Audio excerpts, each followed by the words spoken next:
Well, good morning. Another content video for teaching, language teaching. This morning, I'd like to share with you a starter activity that worked really well with one of my third form, so year 9 German classes.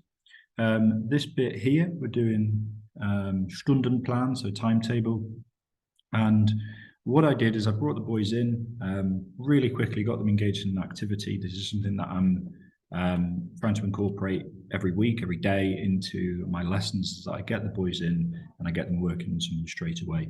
I used to be quite precious about this being a speaking activity, but actually what I do find, especially if they're out in the corridor, I tend to hold them there until I'm ready. I stand in the doorway, you're entering my classroom, shake the hand, hello, good morning, in the target language. And it just really sets the expectations and the tone of the lesson. But when they come in, I do want to make sure that from all of the rough and tumble of, 15 boys in the corridor, calm down, right, lads, we're going to do some language. What are effective ways that I can do, that I can use to improve their focus, get them, zoned in as quickly as possible onto language.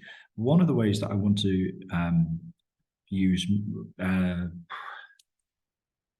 is really to make sure that the vocabulary that they had last week or last lesson is recapped, so to speak.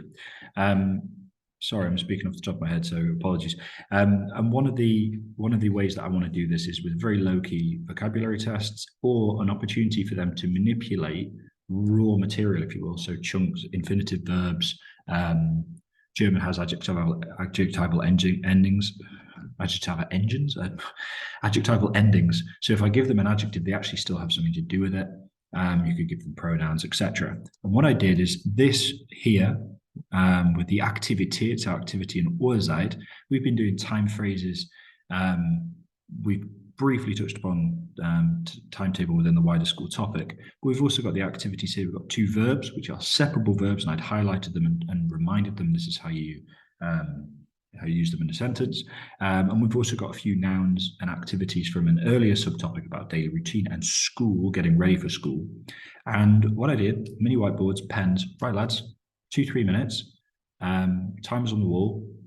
You need to build a sentence, 2 sentences. Extension is quite straightforward there. So everything's right, write me another one, use these words, or see if you could maybe use a different pronoun, or you could maybe put it in the past tense.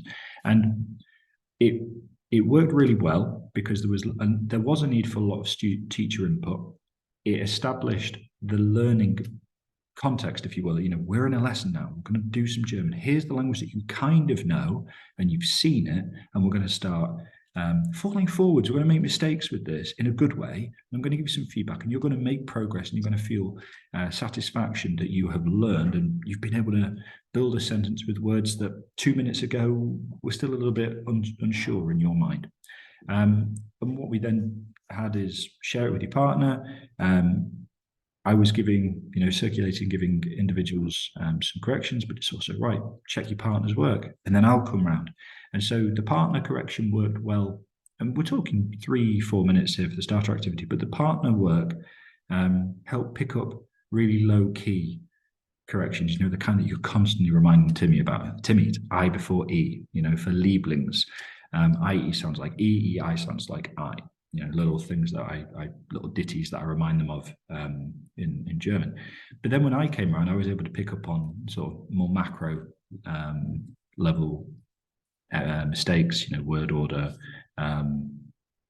Basically, the iron sharpens iron sort of opportunity with the partners picked up low level stuff, and I was able to come and give 1 or 2 bigger corrections, if you will. And it worked well because it was topical to the rest of the content for the lesson. And also, if my timing had been better today, I'd have said, right, here's all of the stuff that we introduced in a challenging sort of puzzle making way that you needed to decipher in the starter activity. Now we've done a bunch of work with this timetable here that you can see. Did lots of speaking, lots of guessing, build your own sentences to describe other topics, or the break, the lunch break. Then we did some reading here, and there was some more sentences. Right, can we rewrite some sentences with the ones that you used in the starter activity, but also choose 2 more, 2, 3 more, and try and build another 2 sentences? And ideally you'd have before and after. One of the problems I find with using OneNote and laptop is focus sometimes with teenage boys is less, but it does also mean that you've got a great record of work that's been done. So maybe they could have written, maybe got the stylus out or written stuff in a book. I do miss the paper book, I'll be honest, having everything in one place. But there's pros and cons to all of it. At the end of the day, it's formative. I've seen the whiteboards. I've given feedback. It's hopefully all gone in there. It's not the Teflon bullet that's gone through in one ear and out the other. It's hopefully stuck. And so next lesson, which happens to be tomorrow, what I'll do is I'll get them to redo this and see and get some verbal feedback. Okay, how do you feel now with that vocabulary? Have you maybe used some words that you didn't know or you didn't feel confident with yesterday? Now you've used them. Well done. And just give them some motivation. So that was a starter activity. You could also incorporate it with a vocab test, and you could turn it into a 5-10 minute, very intense, very well planned activity with good formatting. So you just give a slip of paper at the beginning, sit them down, work, and then let's do some formative assessment, maybe with a partner, teacher coming around and giving some feedback. And then that leads straight into the rest of the content, for your main lesson. So worked really well this morning, primed the boys with vocab that they had used, and I also wanted to develop in that lesson. It was all topical and they all really enjoyed it. And it was challenging for them and they made some progress. So all good things, I think. I'd love to hear your thoughts about that, whether you've got any other starter activities, thoughts on how I can improve that. Always grateful for feedback and interaction. Okay, God bless. Have a wonderful rest of the day, and I hope you're enjoying your teaching. Bye-bye.